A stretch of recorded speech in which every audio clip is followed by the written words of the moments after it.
Once upon a time in Hollywood, I lived a little girl. an enchanted, magical child who never felt like she fit in or belonged, a stranger in a strange land. She could just see these people are so not in their bodies, not in their hearts, not present, disconnected from themselves, from life, fearful. Could smell it on people. So I grew up in this crazy world. I was given these rules that I just could not abide by, but I still sort of like conformed, complied, went along with it, tried to do it the way I was told to do it. It just made no sense to me. So I matriculated through the school system and I did well because I was a good student and a smart girl. I got good grades. I did all the things that made my parents proud, straight A's and the scholarship. Growing up, I knew that there was so much more to this life than what I was told was available. I just didn't accept anything that I was told. I was just not that kid that listened. And well, I was and I wasn't. Going down this path in life, it seemed like all the things that I was expected to do just weren't falling into place. They were not lining up. I was feeling really confused because I'm used to being very successful at most things. So I sort of went through the lost and found with my soul. I reached this point in my life where it just wasn't working out. Nothing that I was doing was working out. I just came to a dead end. You know what? I'm incredibly unhappy. I cannot continue down this path because it's not working, number one. I'm not even sure it's my right path. I truly could not take another step. I have no idea what my purpose is. Maybe it's time that I found out. I don't even know if I have a real, true connection to God. Whatever that word means, I must be honest, that's a word that I don't really resonate with. Who is God? I was questioning everything. I was questioning my relationship with myself, with my life, with God for sure, because it seemed like I was just constantly going in and out of connection. Everything's fucked up. I'm gonna stop doing everything. I'm not happy. I cannot go another moment down this path of life that I've been going and continue doing this. The definition of insanity is to do the same thing over and over again and to expect a different result. So I decided, okay, let's go for a walk, have a talk with God. Let God know how I really felt, which is, God, I'm kind of fed up with it all. I am at a dead end. Nothing's working out. I feel totally let down. I was counting on you. I thought you had my back. I'm totally lost. I feel dazed and confused. And I don't know who the fuck you are. And quite honestly, I don't even think you exist. I don't know if you're just a figment of my imagination, something that I'm programmed to believe in. I need to hear from you. Until I hear from you, I'm going on strike. I'm going to stop doing everything. Where the hell are you when I need you? God, if you exist, if you truly exist, and I question your existence, I'm not sure that you even exist. I'm not sure if you're even hearing me. Sometimes I think I hear you. Sometimes I'm praying to you. If you exist, I demand, no. I command that you reveal yourself to me. I need to hear from you. I need you to tell me, why am I here? What is the fucking purpose of my life? Because it just seems absurd. It seems like this human game is just absurd. It's like, what is this all about? If you really exist, then you fucking show yourself to me. I need to hear from you. And I need to hear from you in a way that I cannot question or doubt. I need to absolutely know that you exist. You show me what is the purpose of my life. Why am I here? What is the purpose of my life? And that's it. I've had enough. I'm not doing anything. I'm not following anybody's rules, programs. I'm not going to church. I'm not going to work. Forget everything. I railed at God. You reveal yourself to me in a way that I cannot doubt, in a way that I cannot question. Like, was that really God? Did I make that up? Did I really hear from God? Is that really a sign? God, you need to fucking tell me, why am I here? What is the purpose of my existence? What is the purpose of my life? And I just let God have it. I fucking told God off. You reveal yourself to me in a way that I cannot question, in a way that I cannot doubt, in a way that is so clear that there is nothing that my egoic mind could possibly doubt or question about whether you and I have a connection. Because if I'm going to be here, I need to know you. I need to know you in a way That's personal. I don't need any middleman. I don't need the pastor, the preacher, the reverend, a spiritual guide. I don't want any of those middlemen. I want a direct connection with you. Okay? Call me, communicate. Let me know. Let's see if God answers. I said, okay, I'm going to go to this health food store, pick up some stuff and hang out. And who knows, I had a sense like maybe I'll meet somebody that'll, maybe something will happen. So I'm sitting in the health food store, having my drink, and this guy walks in that I know, Zoltan. So I said, hey, Zoltan, how's it going? Hey, how's it going? And I was like, okay, what have I started here? Because he's not somebody I usually have a conversation with, because it usually is a conversation where he just looks at you all wide-eyed and like, yeah. I was like, yeah, so what's going on? And nothing really happened. I went on my merry way. He went on his merry way. Okay. As I was driving, he slams on the brakes of his van. He's waving this flyer, runs up to me and says, I think I should give this to you. This is the Sufi teacher that I thought you might be interested. I looked at it, maybe I'll go check it out. A week or two later, came across the flyer and I realized it was a Sunday. I went to the dance studio in Hollywood and there were maybe 3 people sitting on the floor in their mats following this old man. He was really tiny. I swear he looked like Yoda. Sitting there and there's this very mystical music is playing and people are following his movement. The music and this movement is very intriguing. So I started to follow what he was doing and suddenly I was like, whoa, I feel something. And I started to do this work. It was so familiar. The music put me into this incredible state and the movements were just so familiar, like I'd been doing it for lifetimes. It was just transported to another state. Now, mind you, I was a miserable girl at the time. I was very unhappy. My mind was fucking with me like 24/7, confused and lost. When I started doing this Sufi work, suddenly something happened to me. It was as if everything just kind of melted away. And for the first time in ages, I felt peace. Wow, this is helping me. So we did movement, chanting, there was dancing, he drummed. It was profound for me. And at the end of it, I felt like a different person. And I went up to him. I told him, I said, you know something? I loved doing this work. This was really healing for me and powerful. I feel like I may have connected with my path. And I just wanted to do more. And he goes, this is our last class and we're leaving. No, you can't leave. I just found you. I want to continue studying with you. I need to do this work. He said, well, you can come with us on the road. And I said, well, I don't even know you. I'm not going to drop everything and go on the road. He said, well, why don't you join us for dinner? And I took him to West Hollywood, this little hole in the wall health food restaurant, and kept telling him, you can't leave. You can't leave. I just found this. We're sitting in the restaurant. And I said, I go to this place called Agape Church. There are thousands of people in the congregation. I am sure that if I could get you there to do your drumming on a Wednesday night when they have artists and people who come, I am certain we can fill your workshop. The door swings open to the restaurant and in walks Reverend Michael of Agape Church, the very person that I wanted to connect him with. I said, one spiritual teacher, meet another spiritual teacher. I hooked them up. He joined us for a meal. End of the meal, he said, have them call my office and we'll schedule him to come on Wednesday night. That Wednesday night, we were all there, passed out a bunch of flyers. He had scheduled one more weekend, Friday night, for 90 people at that studio. So he decided to stay for the rest of the month. People continued to attend. I continued to do this work. I was in bliss. I was in ecstasy. I was at every class having the most ecstatic experience dancing. I was happy doing this work, all the different practices, this work, the rapid method, because it was rapid. People who came in who smoked cigarettes and had addictions to alcohol, food, whatever the addiction was, the more they did the work, the more it just dropped away. While I was in one of the classes, I was dancing and spinning, just naturally, spinning, like a dervish. Went into this altered state.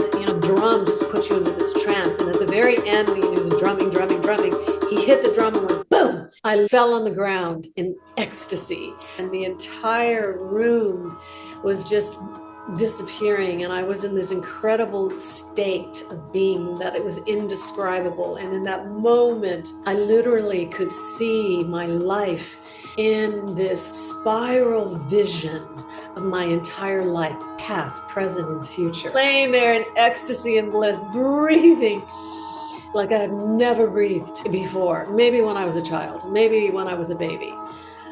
I suddenly, in this moment of ecstasy and bliss, heard a voice say, "The purpose of your life is to dance." I heard a voice. This is not me telling myself. I heard a voice from outside saying, "The purpose of your life is to dance." Really? Oh my God, I didn't make that up. I heard a voice, some other worldly voice that came and told me the purpose of your life is to dance your dance. Yes, of course. Every part of my being just felt it on a full spectrum, embodied cellular level. I knew this was truth. This was exactly the answer to the question that I asked, the answer that was clear, that I could not question. It was so beautiful to see the interconnectedness, the weaving of the divine choreography. I found God. I found spirit. I found myself. I knew in that moment when I heard that voice that spirit called me to dance my dance. I made the decision, promised myself that's what I would be doing because that's the purpose of my life. And I knew that it was the truth. All I'm going to do is dance. I have no idea how I'm going to make a living. I knew this was the answer. And one day, in the ecstasy of movement, what I realized when I was dancing was that I was able to be fully present in the eternal now moment, that there was nothing else that existed. I was fully in the moment, fully connected to the moment, fully connected to the spirit. I was in heaven. I was in heaven in my body on earth. I felt, I knew how to fully be here now. Everything that I had ever read, all those books, they were just words. I was having an ecstatic, embodied, totally connected experience that went way beyond the intellect because this work quieted my mind. My mind fuck just went out the door. I remember feeling so connected to spirit, to myself, to my breath, to my body temple, to my heart. I was truly in heaven. So many things were awakened in me that really transformed the quality of my life, my beingness. I transformed in so many ways after devoting myself to dance. And it's not like he shows you what to do. You just follow his movements. You listen to the music and it gets awakened and you start to move. You allow your inner child, your joy vibration to come out. And it was everything that made me happy, everything that made me truly ecstatic. And I could just go on and on about it. So here's where it took me next. The next amazing thing that happened was I had another download. I heard the voice again, and the voice said to me, "The purpose of your life is to dance your dance in public." And I was like, what? The purpose of your life is to dance your dance in public. When you dance, you will put people into trance. You will take them into the trance of the dance. And when you take them into the trance of the dance, they will feel the spirit behind your dance. Oh my goddess. Wow. Okay. And I was just like, okay, sure. I am now going to be dancing in public. I don't even own a costume. I'm just listening. I know it's the purpose of my life to dance. Now the message is you're supposed to dance in public. Okay, I'm going to do that. Don't know how I'm going to do it, trusting that I will be guided. I continued to do the work until they left. I returned to my life, went to a party. All my friends said, "Heaven, what happened to you? Why? Why?" They said, "You look amazing and something's so different about you. What have you been doing?" And I said, "I've been dancing." And they're like, "Okay. As a matter of fact, I'm supposed to perform. I'm supposed to dance in public now." So one of the friends who saw me said, "I know somebody who's putting together an event for International Women's Day, and they're looking for artists." Scheduled a meeting, went to the studio where she was having meetings and auditions. "Okay, well, what do you do?" And I said, "I dance." And she goes, All right, show me Sufi work. If you know the whirling dervishes, they all come from the Middle East. There's like that Middle Eastern style of dance, Oriental dance is what they call it, or you might know it as belly dance. Everything came so easy. When we did the veil dance, a student of his who made the veils, and she handed veils to everybody. So cute. It was like this little tiny man with his veil, dancing so elegantly. Dance was incredible because he was dancing from the spirit and totally connected to the spirit. He said, dance for the spirit. And when I did that, the spirit came through me. I remember the first time I danced with a veil, it was like, oh my goddess, I know how to do this. It was so easy. And so I brought my veil with me because I'd been dancing with the veil and I bought a bunch of them. So let me dance with my veil. Just went out there and I started dancing with my veil. And it just manifested like that. Everything came together. The connections, the performance, the costume, without any rehearsal, in a borrowed costume, did my first performance. And with the poem that was a tribute to the goddess, I entered with my veil on cue to the line, Herald, the coming of the goddess. They drummed, she did her poem, I danced, and it was incredible. I was a little nervous at first because I felt a little awkward wearing this belly dancing outfit. Oh my goodness, I've never shown this much skin. It was a sensation. It was the most incredible experience. It was an incredible feeling. I was completely on fire. It was like wildfire.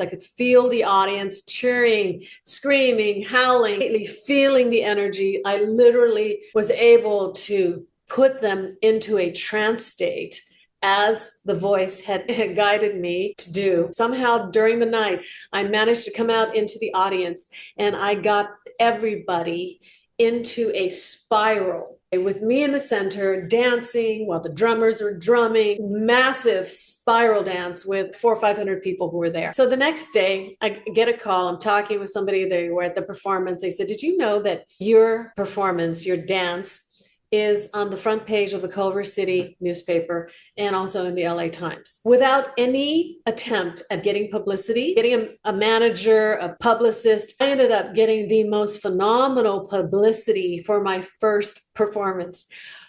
How does something like that happen? Oh my goddess, the most amazing things started happening for me and manifesting after I started dancing. I had no idea how I would make a living.